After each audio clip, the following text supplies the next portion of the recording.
C'est presque de l'info, c'est la revue presque de Nicolas Canteloup.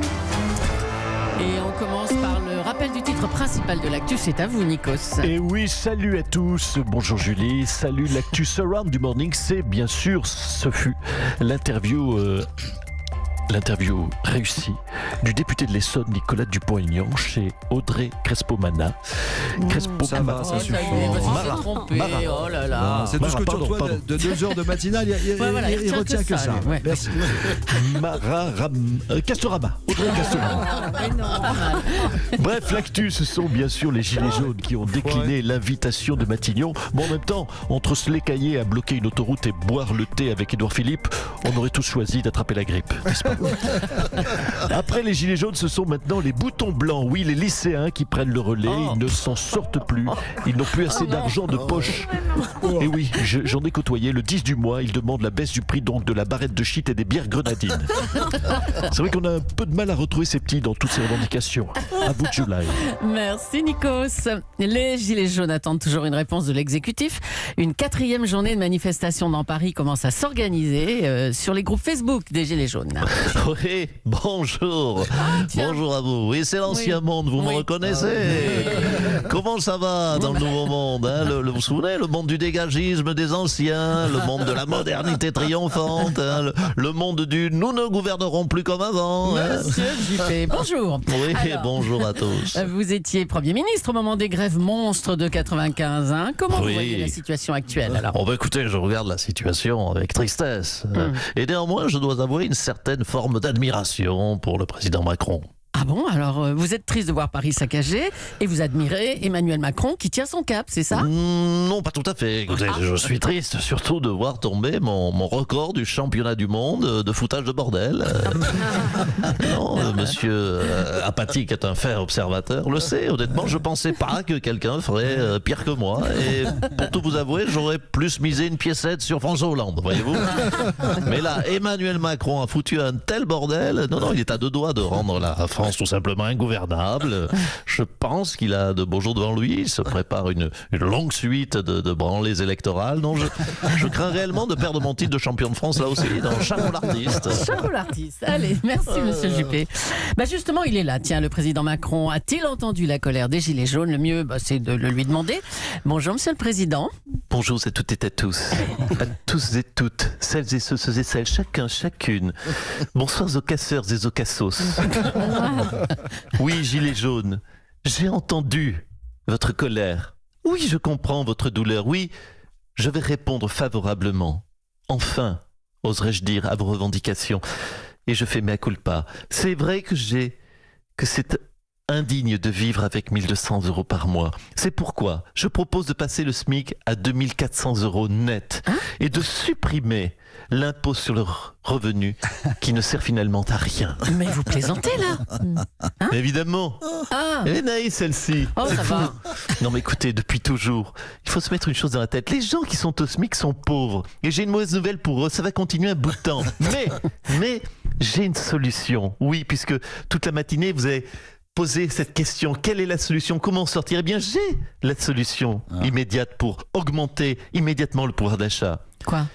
Devenez migrant. Fuyez la France pour aller en Afrique, en Érythrée, au Soudan, toutes ces destinations où là-bas, avec seulement 1 200 € par mois, mais vous êtes le roi du monde. N'est-ce pas, Jean-Michel Apathy? Oui. Putain, il ne faut pas me chauffer en ce moment. Tout le monde de la ramène, c'est un vaste bazar, c'est foutaise. J'écoutais l'économiste, son nom m'échappe. Non, Pamela Anderson. Aguillon. Je parle de Pamela Anderson. Pamela Anderson, mais même elle nous donne des conseils. C'est pas parce qu'elle a fait alerte à Malibu avec ses bouées jaunes qu'elle doit se prendre pour Thomas Piketty. Et Marine Le Pen, c'est la pire de toutes. Elle dit oui à tout, la nymphomane des mesures. Mais oui, Nikos, moi je me mouille. Moi j'ai pas peur. Moi j'ai pas un gilet jaune, j'ai un slip jaune que j'enfile pour sauter dans la piscine, faire des bombes et mouiller tout le monde. Rien à foutre le Jean-Michel. Rien. Merci Jean-Michel C'était Apathy. votre tour, Jean-Michel. Oui. Le bilan des violences dans Paris est lourd, 133 blessés, des commerces pillés, des voitures incendiées, l'Arc de Triomphe tagué. Bonjour Gérard Collomb. Oui, bon. Alors comment jugez-vous le bilan de votre successeur? Eh bien, écoutez, tout le monde a pu l'observer. Christophe Castaner a été très bon. En tout cas, meilleur qu'un géranium ou meilleur qu'une moule ou une brique de 20 centilitres de jus de raisin pur crémeux. C'est un compliment un peu spécial quand même. Hein. Meilleur qu'une moule, ça va. Non, mais j'ai dit meilleur qu'une moule. J'aurais aussi pu dire meilleur qu'une télécommande sans fil. Oui. Vous savez, ouvrons les yeux, monsieur Abiker, madame Bouchard, monsieur Cabrol, madame Dacresta. Ouvrons les yeux à Paris, à Dijon, la crise est folle, à Brest, à Marseille, sauf curieusement à Lyon. À Lyon. Tiens. Quel dommage qu'Emmanuel Macron m'ait ignoré, méprisé. J'aurais sûrement pu rendre service. Bon, alors en gros, vous trouvez que Christophe Castaner gère mal la situation. Des voix d'ailleurs appellent à sa démission. Est-ce que vous êtes du même avis, vous ? Écoutez, si Emmanuel Macron juge que le bilan de Christophe Castaner est trop lourd, oui, alors qu'il le remplace, mais il faudra que le pays gagne au change.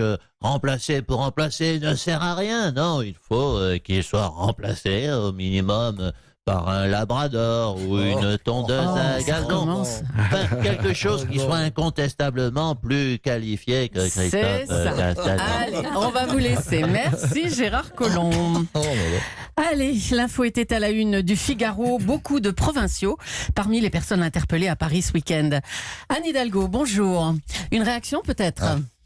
Oh, les petits bâtards, ils sont venus saccager ma belle capitale pour tenter de rendre Paris aussi moche que leur ville de province. Oh, je stop. dis que c'est, pardonnez-moi de vous le dire, c'est très vilain. Moi, je le dis, en tôle les casseurs. Bon, les dégâts sont énormes, c'est vrai. On parle de plusieurs dizaines de millions d'euros, de 133 voitures saccagées aussi. Combien, dites-vous, 133 voitures, oui. Vous dites saccagées Oui, donc tout Brûlé, n'est pas enfin, à jeter dans les propositions des Gilets jaunes. Abîmer les monuments, c'est mal, mais cramer des voitures qui polluent, ce n'est pas totalement vide de sens. Il y a une vraie démarche écologique, donc je le dis. Allez les Gilets jaunes, 133 voitures, c'est bien, mais vous pouvez atteindre les 300 dès samedi. Allez, leur donnez pas d'idée. Merci Anne Hidalgo. Hier, l'exécutif a donc reçu les chefs des partis politiques pour chercher des réponses à la crise des Gilets jaunes. Ça c'est Koh-Lanta, c'est Denis Brognard qui arrive, bonjour. Amis aventuriers, bonjour. Et bienvenue dans Koh-Lanta Hexagone. Aujourd'hui, l'équipe d'Emmanuel et d'Edouard est en plein conseil. En effet, leur tribu a perdu tout son totem d'immunité. Et aucune épreuve de confort ne se profile à l'horizon. Malmené par la tribu des jaunes, Edouard a donc organisé un conseil exceptionnel avec la tribu des rouges, la tribu des bleus marines et la tribu des oranges du Modem. Alors, qui sera éliminé ? Edouard ou peut-être Casta, le célèbre labrador d'Emmanuel, mais peut-être aussi Emmanuel lui-même. La tribu des jaunes est montée sur Paris avec ses flambeaux. Elle a réussi à confectionner un magnifique feu de camp à l'aide de branchages, de brindilles, de Twingo et d'arc de triomphe. Attention, samedi, c'est la grande finale et la sentence risque d'être irrévocable. Alors à bientôt pour le prochain épisode de Koh-Lanta Hexagone.